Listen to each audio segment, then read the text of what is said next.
perhaps a bit abruptly at the very beginning of his comments this morning, whether or not the State Department regards Julian Assange as a journalist who would be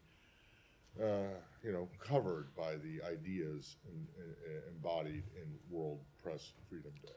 Matt, I'm not asking for the DOJ point of view. I'm asking for what the State Department thinks. the State Department thinks that Mr. Assange has been charged with serious criminal conduct in the United States in connection with his alleged role in one of the largest compromises of classified information in our nation's history.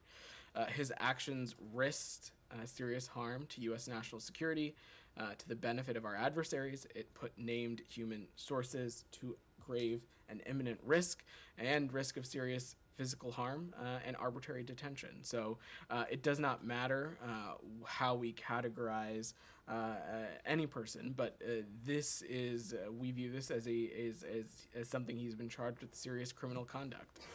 Well, but it does matter, actually, and that's my question. Do you believe that he's a journalist or not? Matt, I'm just not going to offer a prescriptive assessment from here. Our view on Mr. Assange, our view on Mr. Assange is that he's been charged with serious criminal conduct in the United States. Charged with anything. You know, Evan Gershkovich has been charged with a serious criminal offense in Russia, and you say that he's a journalist, and he is, obviously, and I just want to know whether or not you, the State Department, regardless of any charges that he faces, believe that he is a journalist or he is something else? Well, first I would say, Matt, that these two cases are very, very different. Of course, they're completely different, but the United States doesn't go around arbitrarily detaining people, and the judicial oversight and checks and balances that we have in our system versus the Russian system are a little bit different. But again, I'm not here to offer a specific assessment. What I will say is that he's been charged with a serious crime, with serious criminal conduct in the United States that has seriously put in harm's way U.S. national security, and that continues to be the case. Okay, so basically the bottom line is that you don't have an answer. You won't say whether you think I think not. I've sufficiently answered your question, Matt. As I've said, we believe that he has been charged with a serious criminal conduct in the United States. But not for me. Okay. All right. Thank you. All right. Anything else? Go ahead, Saeed. On Freedom Press Day, I mean, it's been almost a year since Shireen Akleh was killed by the Israeli army.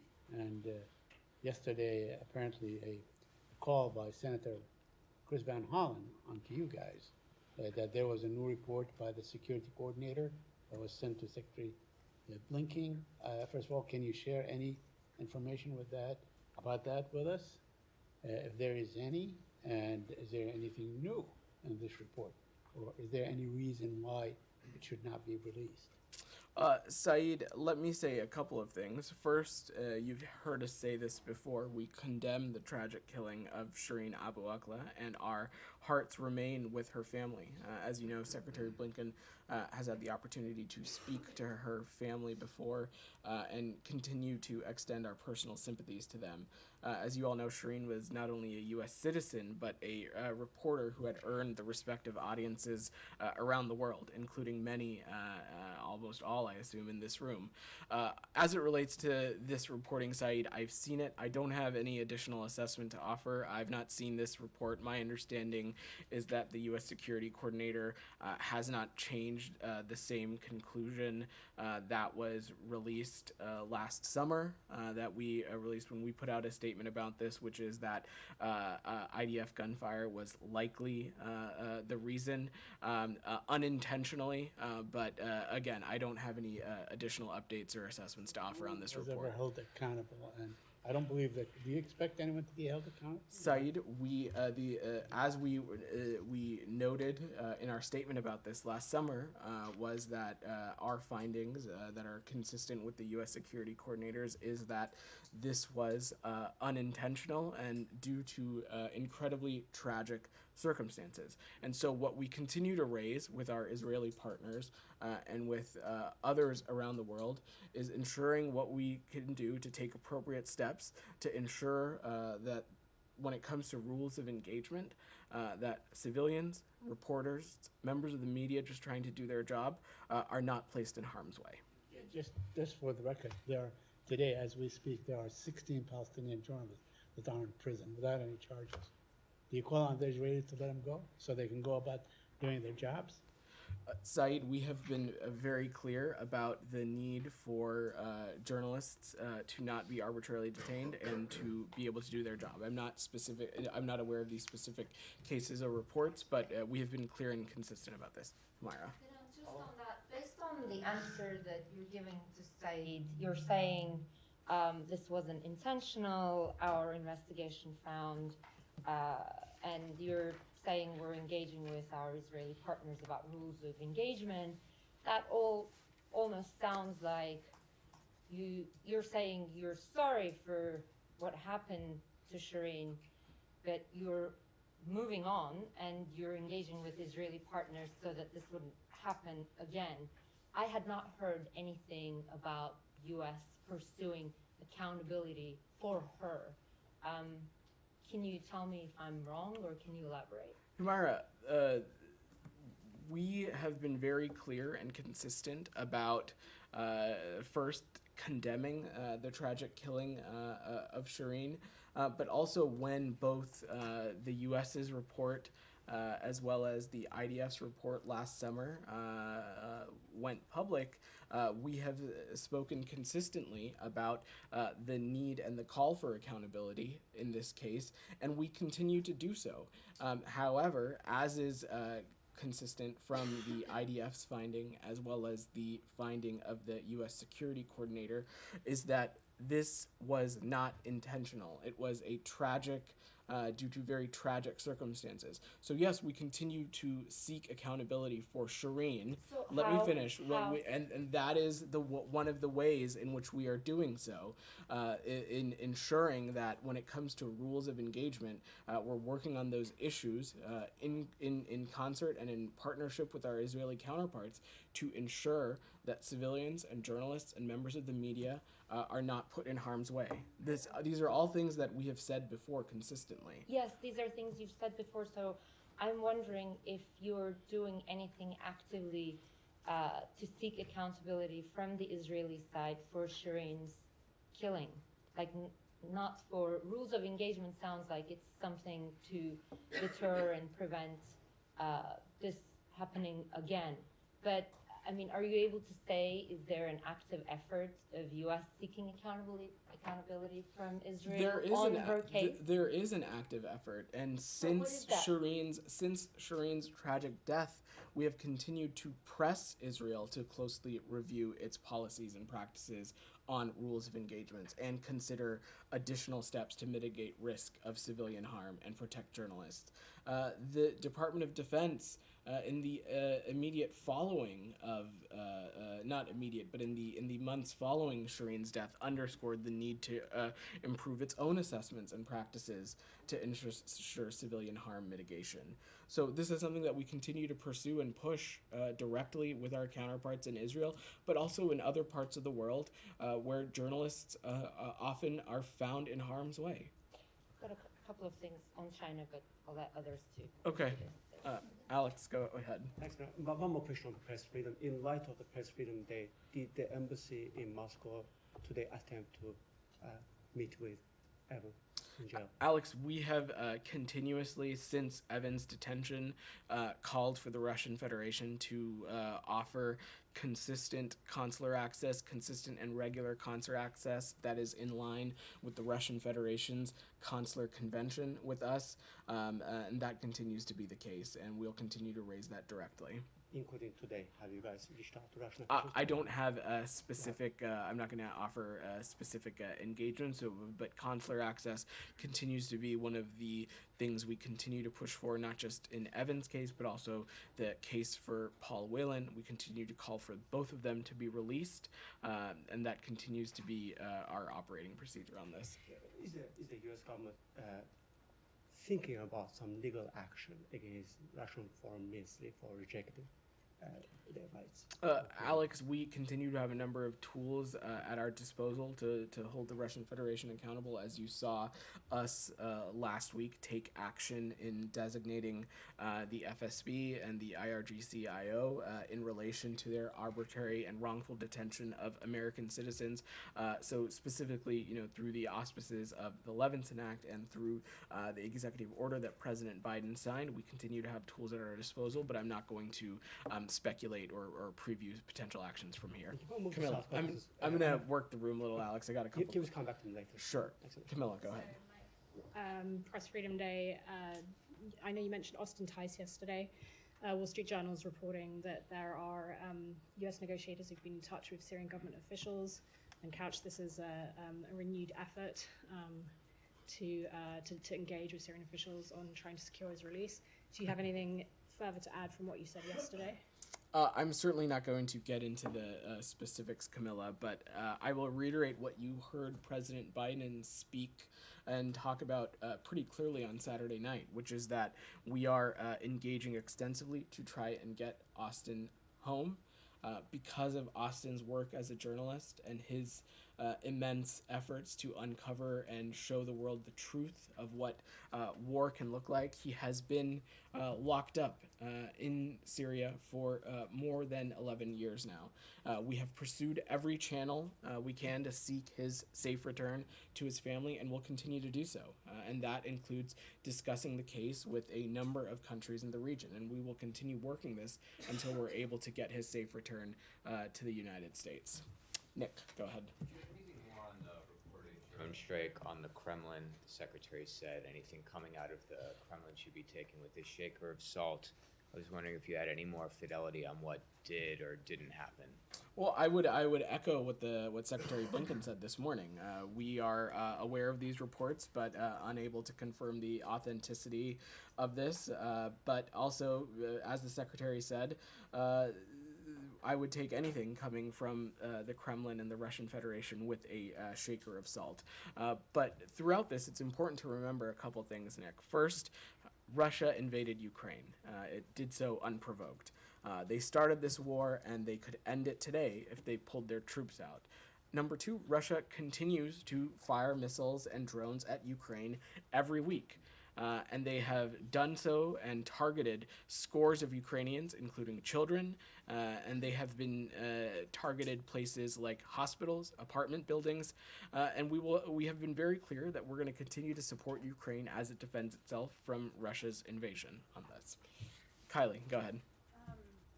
Just to follow up on that specifically, you said that the U.S. has been unable to confirm the authenticity of these reports. Do you believe that the U.S. will be in a position over the course of the coming days to say what the U.S. believes happened here? I'm just not going to speculate or get ahead of the process here, Kylie. What I will say, though, is that we're continuing to assess this and confirm the authenticity, and when we have more to update, or if we're in a place to, we shall. And then we heard from President Zelensky this morning in response to this alleged attack, saying, "We don't attack Putin or Moscow." How significantly should we weigh President Putin's denial that Ukraine was involved here? You mean President Zelensky's? President Zelensky, sorry. That is for President Zelensky and the Ukrainians to speak to. I will let them speak to their own battlefield assessments and decisions. That's not something that we have ever spoken to from here. And then just a final question. Sure.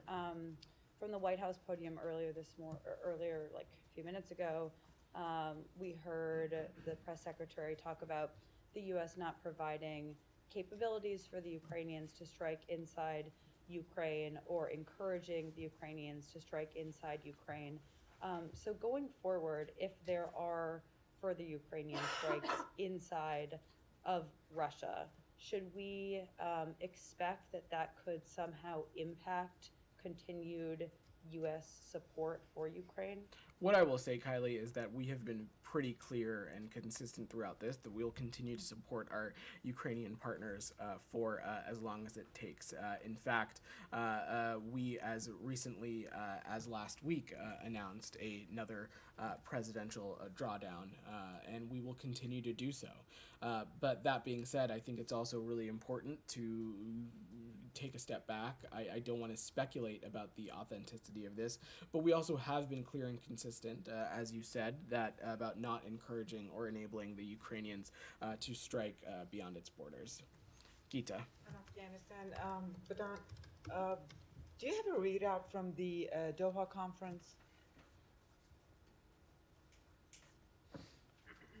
So, as you know, Gita, the UN convened this meeting in Doha for key international stakeholders to reinvigorate international engagements around common objectives within Afghanistan and how to best support the Afghan people. The U.S. and other stakeholders continue to be deeply concerned about the deteriorating human rights conditions in Afghanistan, especially as it relates to women and girls. And the UN Security Council unanimously adopted last week a resolution that sends a clear signal that the international community is united in condemning the Taliban for its egregious repression of Afghan women and girls.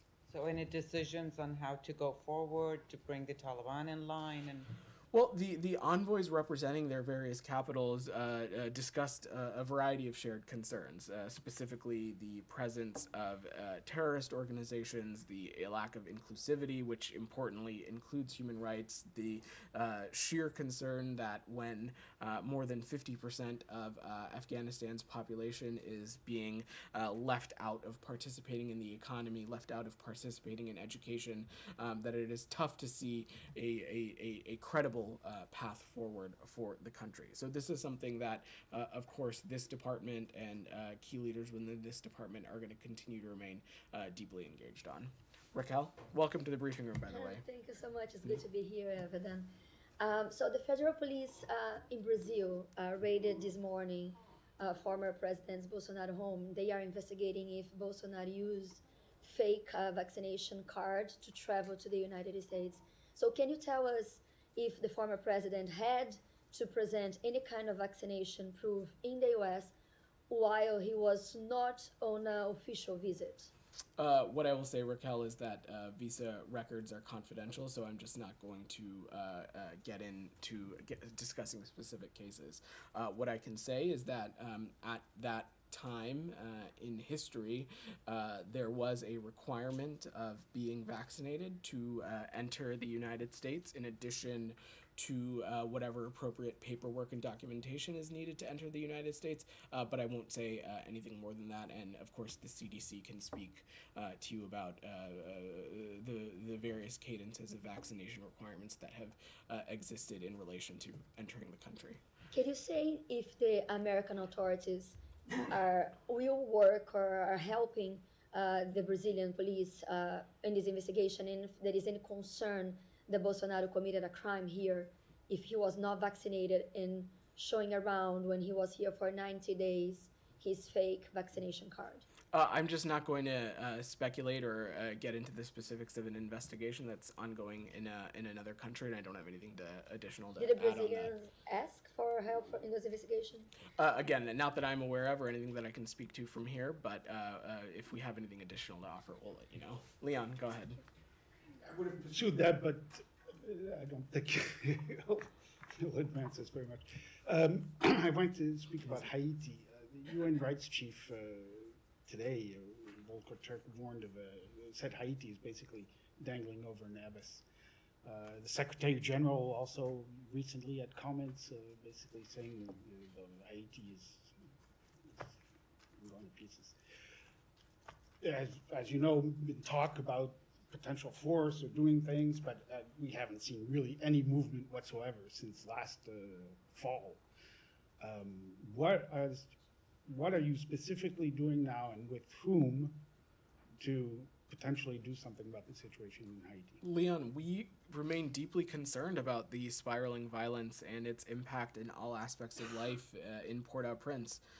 We have made it clear that we believe the security and humanitarian situation in Haiti is worsening, and the conditions on the ground will not improve without armed security assistance from international partners. And any decision about a security force would be done in consultation with the United Nations and the Haitian government. And those discussions continue to be ongoing. And we remain in coordination with partners on next steps on the force and other actions to address the security situation in Haiti, including the needs to support the Haitian National Police. I'll also remind you, Leon, that when we have not hesitated to take action to not just support the Haitian National Police, but also support the Haitian people. Since July of 2021, our INL Bureau has allocated $92 million to support security in Haiti.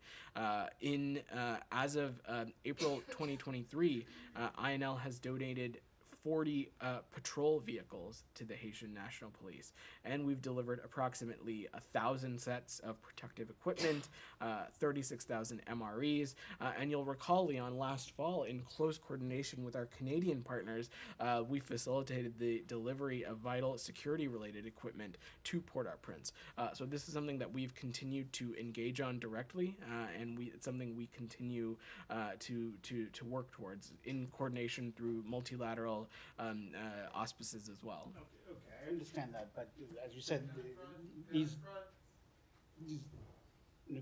excuse me? You're good. Someone was standing. Please continue. These negotiations, you said the discussions are ongoing.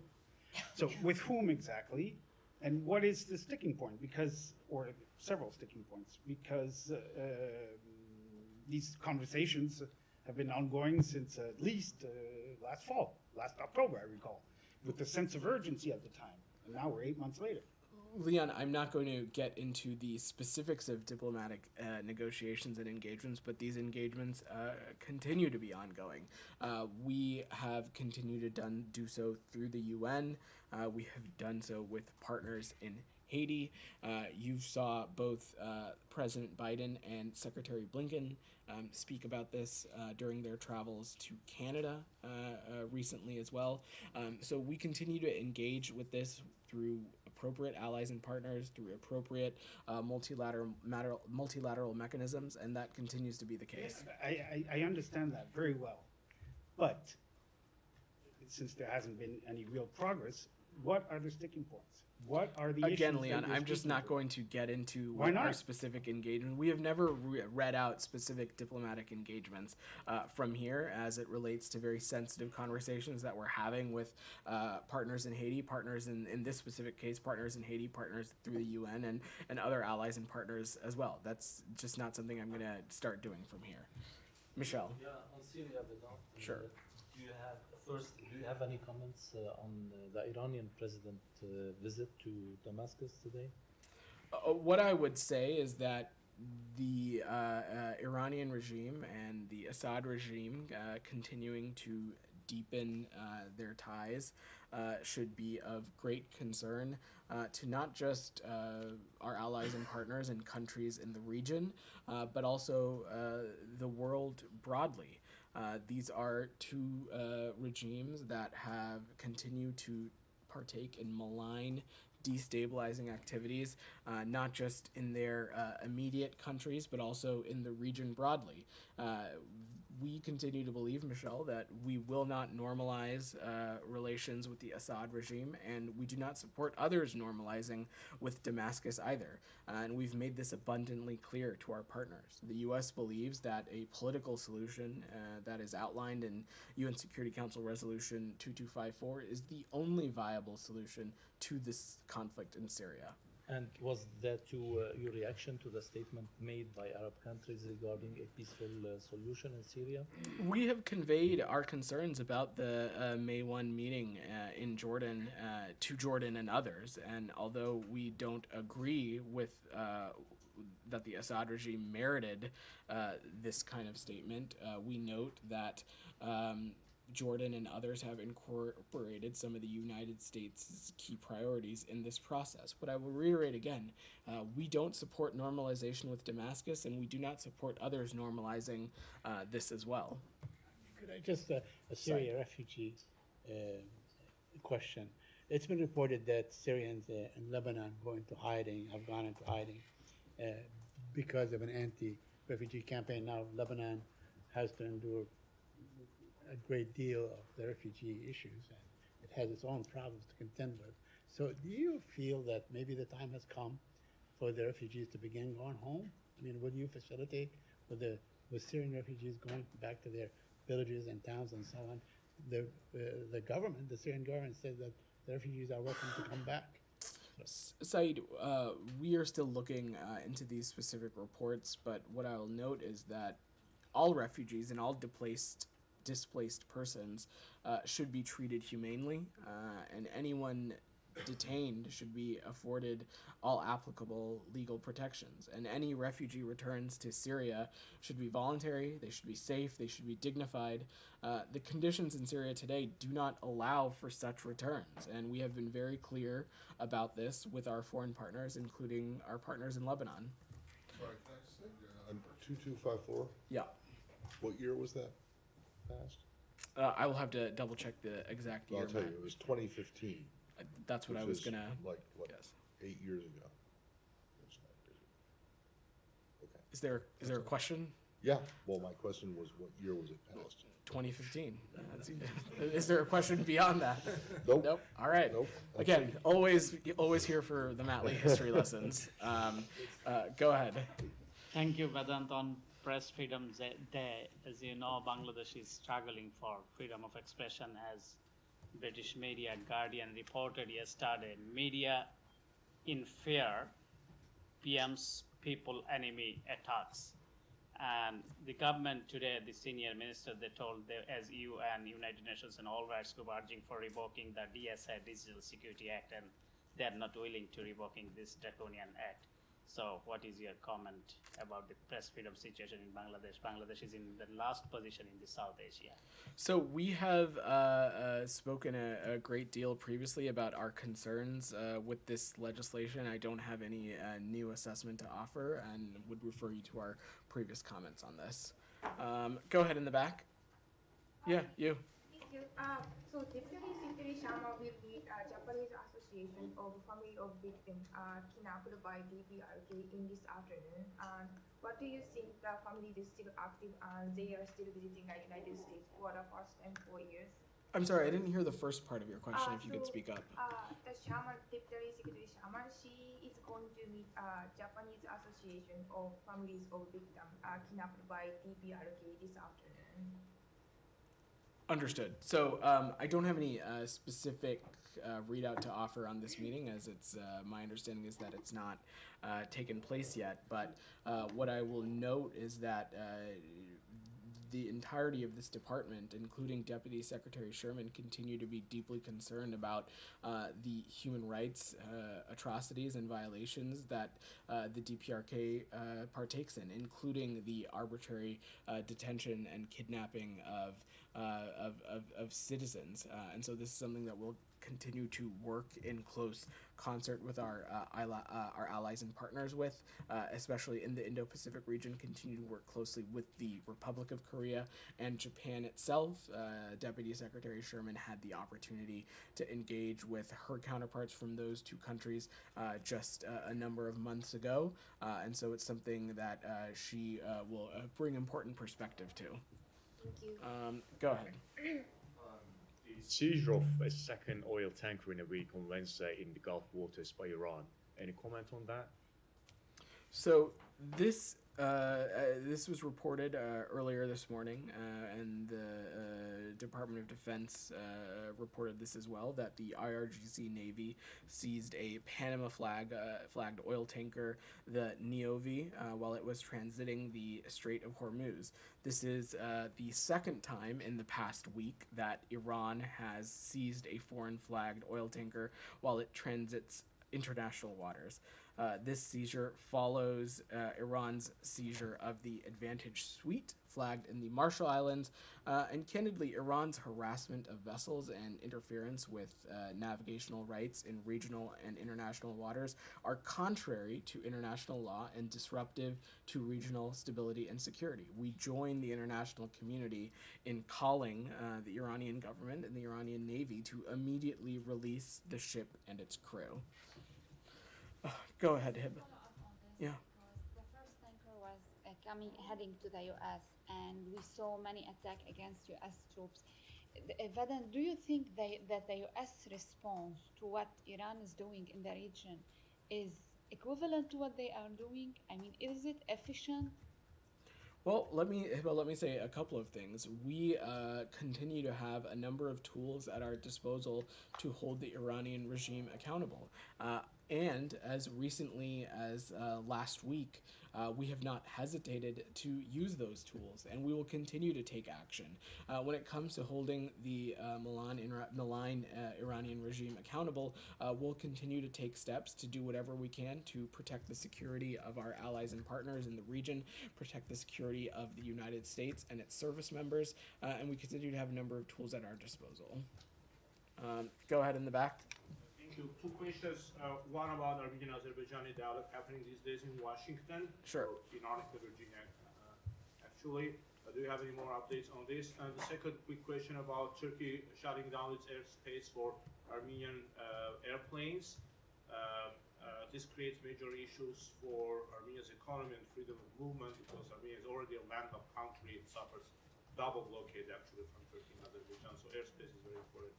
Okay, let me take your first question first. I don't have any additional updates to offer on the engagements happening between Armenia and Azerbaijan at the Foreign Services Institute. What I will reiterate again is that we remain committed to promoting a peaceful future for the South Caucasus region.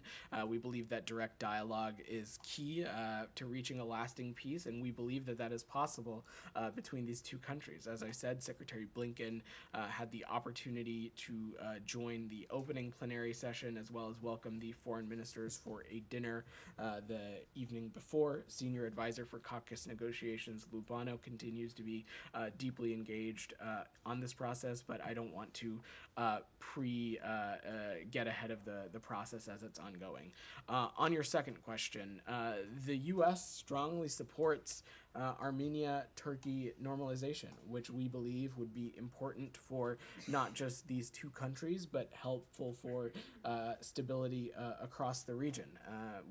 We note with disappointment Turkey's announcement that it would suspend Armenian airline overflight permissions. The agreement that had previously been reached between these two countries to resume air connections had been a very important confidence-building measure, not just between these two countries, but again for regional stability broadly.